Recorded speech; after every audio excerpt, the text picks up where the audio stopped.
Alright, so you remember how I mentioned how Dark Palace of Waterfalls had a bad platforming section, and how there's only 2 videos left for Dark Palace of Waterfalls? Guess what we're doing today? If you said surprise mini-boss on the other side of an ordinary door, guess what? You were right. Our shadow emerges, and we have to fight Leon's doppelganger. So, Doppelganger has Leon's 3-hit combo, and as expected, that 3rd hit will knock you back. He also has that Flame Dash attack. He can throw some holy water. He can, of course, dodge and block as Leon can. And he actually has a magic attack, which he did not throw out in... he didn't throw it out in this battle. It's actually not a thing Leon can do, at least at the moment. I don't know if Leon can do it at all, but like, he basically just does a huge burst of flames that makes an X pattern on the floor. But of course, you can defend it and get magic from it, so it's honestly not really that big a deal. His dash is probably the most difficult attack to deal with, because it comes a little bit out of nowhere. Like, that's possible to react to, of course, it's just kinda hard. And of course, his combo is just painful, so avoid that. That being said, though, he doesn't have too much health, and he doesn't have a second form. At least for now. So Doppelganger dove into the waters. He's not going to be a threat anymore, so we can move on to this room. So yeah, that's why they specifically guided you to the save point with that potion, because that kinda ambushes you. It comes out of nowhere, and suddenly you're just fighting a boss who can do a lot of damage against you in a short amount of time. I didn't take that many hits during the battle, but I'm pretty low on health. So, if you don't pull the lever, this room right here is blocked by a waterfall. You can tell because of the tubes above it. So yeah, that's the point at which I realized I had to do the previous episode again, because otherwise my path wasn't that efficient. So here we have not really a puzzle room.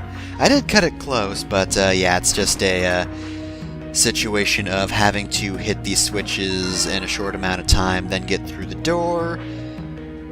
It's really not too tough, because as I said, I cut it close, and I forget why, but like, I was only partially paying attention to this. I think I might have needed to change videos at this point. I was a little worried about having to redo the Doppelganger fight, but I didn't have to. So, say hello to the Skull Chute. I don't know what the fuck this is, but it's a platform with a bat flapping its wings projected on it. So you have to dodge the spikes. They don't actually do that much damage. What's more important is collecting the coins. Basically, the coins alternate. If you hadn't picked up on that, you start on the right, pick up those coins, move to the left, there will be coins on that side, and basically, you just keep on going back and forth, dodging spikes, until you hear what sounds vaguely like a coin collection sound from Mario, which indicates that you get an item. You don't get the item automatically, you do have to pick it up yourself, but yeah. There's a save point back there, so I got to heal up, and now we're back on track so we can explore the other side.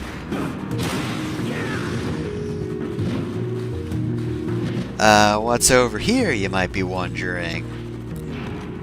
Well, right off the bat, we have the Frost Demon in a slightly safer environment to fight him than when I first fought Frost Demons, because the Frost Swords aren't going to do too much more damage if you do get paralyzed, and there's only one Frost Demon, meaning if one does paralyze you, there isn't a second Frost Demon to either back him up with some more damage on your ass, or using his ice spit attack again to paralyze you.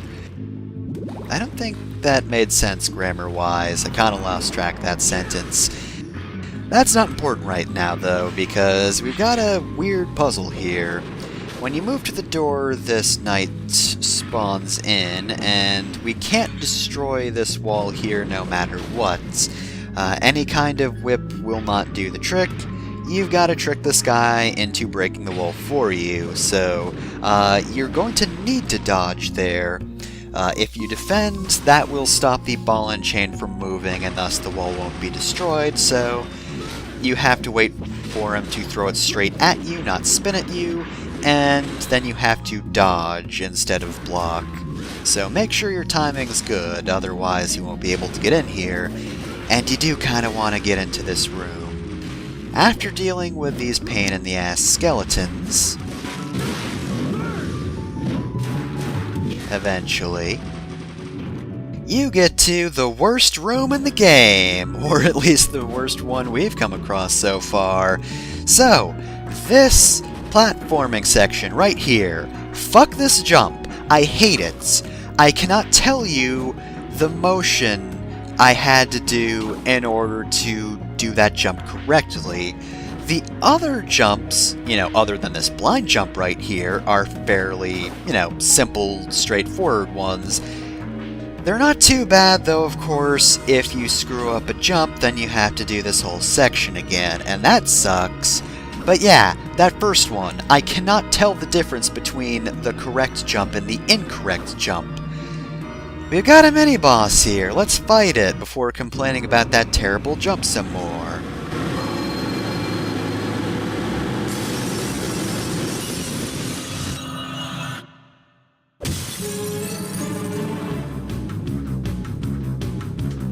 So, this is the Frost Elemental. Now, of course, the Flame Whip's going to help a lot. It doesn't do too much more damage, though, so it's not the biggest advantage, but I'll take what I can get. Frost Elemental actually has more attacks than the Flame Elemental did, including one that paralyzes you, my favorite status effect. She has that spinning attack, which isn't nearly as difficult to dodge as I make it seem. You just have to get out of the way of it, same for her more dashy attack, and oh jeez, I cannot hit her. Yeah, the dash attack is just a 2-hit combo. If she swipes at you once, don't let up your guard, keep on dodging because she's probably going to go in again. The Ice Beam attack is nothing. I dodged it no problem, she didn't use it much. Really, it's pretty much just the Paralysis attack. It's really hard to avoid that because it comes out quick, and then it leaves you prone. However, Frost Elemental can't really capitalize on it that much. The nice thing is, she doesn't actually do too much damage, though keep in mind, I do have the Ice Ring on, which helped a lot. Actually, to be fair, how much health did I lose? Okay, it's not showing me. We get the Whip of Ice. It's an Ice Whip. Ah, darn, I healed. So anyway, yeah, it's pretty much the same as the Flame Whip, except it has an ice element instead, and instead of saying burn, Leon says freeze! Gonna re-equip the Whip of Flame, since it'll be more useful in this area. Anyway, yeah, I would definitely suggest the Ring of Ice to take less damage. Anyway, yeah, fuck that jump. I hate it, I hate it, I hate it, I hate it, I hate it. It's the worst. Nothing about it feels comfortable or right. I do not know what I did to get it right. It feels like the same thing as getting it wrong, truth be told. Except, in the end you get it. I sort of know, what's too far or what's not far enough, but I could not tell you where the sweet spot there is. So, enough complaining about that. We have a second Skull Chute. Same deal, you gotta alternate sides to grab the coins in time. As long as you've figured that out, it's actually super easy. And like I said before, the spikes really don't do that much damage. If you're going for a no damage run, this is actually extremely difficult because some of these spikes can just come whipping at you out of nowhere, but if you're not, they don't do enough damage to be a threat, so even if you're low on health, you probably won't die. And for getting all the coins in that run, we get the Meditative Incense. This is really useful because look at that! Seriously, we barely spent any MP whatsoever, and we refilled our hearts.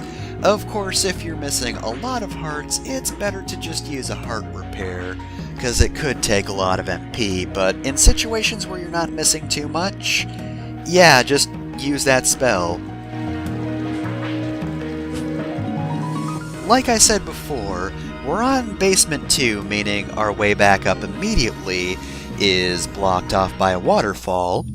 However, thanks to this ticket, we're back to the previous save room I used. So, yeah.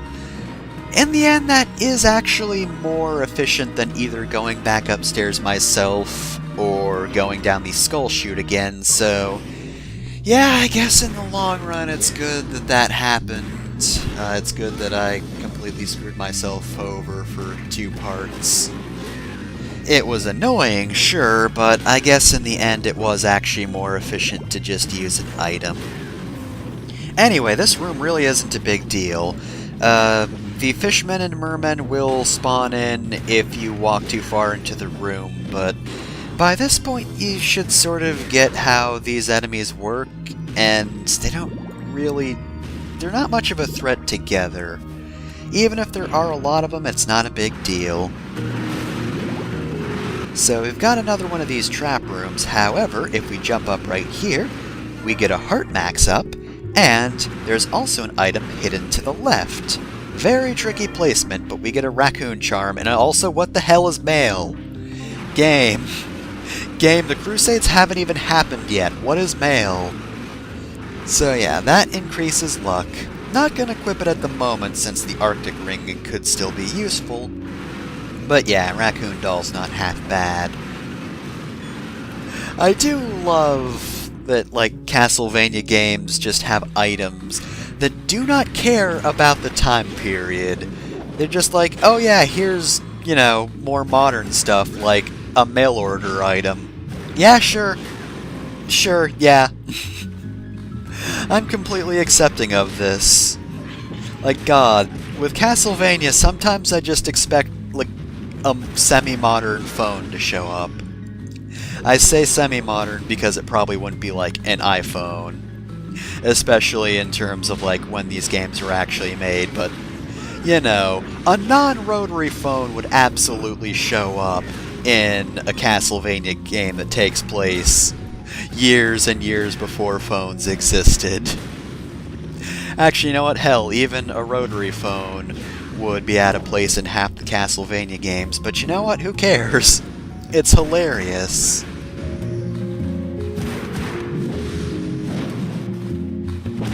Anyway, no big deal here. Just more fishmen and mermen and another armor. And again, friendly fire, real good. I appreciate it. So anyway, how about another platforming room? Thankfully, this one is nowhere near as bad as the other platforming room. In fact, like, I kind of appreciate this one. This platforming section didn't take me that many takes, because there's a rhythm to it. And, like, it's clear, just visually, when you're supposed to hit the button. I actually know what I'm doing. And there are no blind jumps. Like, even with enemies in the room, it's fairly easy to do. You might need a warm-up, unless for some reason you're not great with getting the rhythm down, but if you can get a rhythm down, it's not one that's difficult to get down. And yeah, because of those flea men earlier, I can't pick up the heart repair. I have too many. That's there if you need it, but apparently I don't. Because Fleamen just dropped so many, and also, holy shit, God, I wish I could say any of that was on purpose. I wish I could say I was competent, but I'm not. Though, to be fair, like, on purpose or not, that ruled. That was cool as hell. Wasn't even that big a deal, because it's not like I needed to even block that. I could have taken a ball and chain to the face. It would have been fine.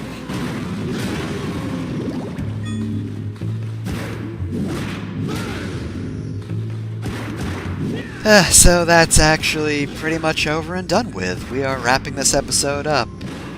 For some reason, I just decided to fight these mermen. I don't know why. I didn't need to. I guess to be fair, it does clear them out so I can pick up the hearts again, but, you know, they're kind of the reason I needed the hearts in the first place, but whatever. Here's the save room. Next time on Castlevania Lament of Innocence, we pulled 2 levers, so now we have to take responsibility for whatever's on the other side. I'm sure it's fine, though. Oh wait, a boss room's on the other side. Whoops.